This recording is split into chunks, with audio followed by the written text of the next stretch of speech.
కలియుగ వైకుంఠనాథుడు శ్రీ వెంకటేశ్వర స్వామి దర్శనార్థం తిరుమలకు వచ్చే భక్తులకు తిరుమల తిరుపతి దేవస్థానం నుంచి మంచి వార్త అందించింది.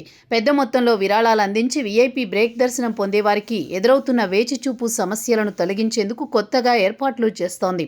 శ్రీవాణి దర్శన టికెట్లు తీసుకున్న వారికి వసతి విషయంలో ఇబ్బందులు కొనసాగుతున్నాయి. 3 నెలల ముందుగానే ఆన్లైన్లో విరాళం చెల్లించి బుకింగ్ చేసుకున్న వారికే టీటీడీ గదులు కేటాయిస్తోంది. అదే రోజు లేదా తక్కువ ముందస్తు బుకింగ్తో టికెట్ సాధించిన వారికి మాత్రం గదులు లభించవు. ఉదయం 9 గంటలకు దర్శనం ఉన్నవారు సాయంత్రం 4 గంటల వరకు బయటనే నిలబడాల్సి వస్తోంది.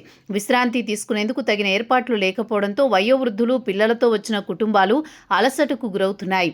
ఈ ఇబ్బందులను గమనించిన టీటీడీ పాలక మండలి విమానాశ్రయాల్లో కనిపించే తరహాలో ఒక ఆధునిక విశ్రాంతి కేంద్రాన్ని ఏర్పాటు చేయాలని నిర్ణయించింది.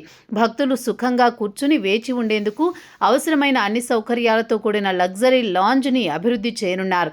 తిరుమలలోని అన్నమయ్య భవనానికి దగ్గరగా ఉన్న పాత న్యూ వుడ్ సైడ్ హోటల్ ప్రాంగణాన్ని ఎంపిక చేశారు. ప్రస్తుతం ఖాళీగా ఉన్న ఈ విశాల భవనాన్ని పూర్తిగా నవీకరించి అత్యాధునిక సదుపాయాలతో అమర్చనున్నారు.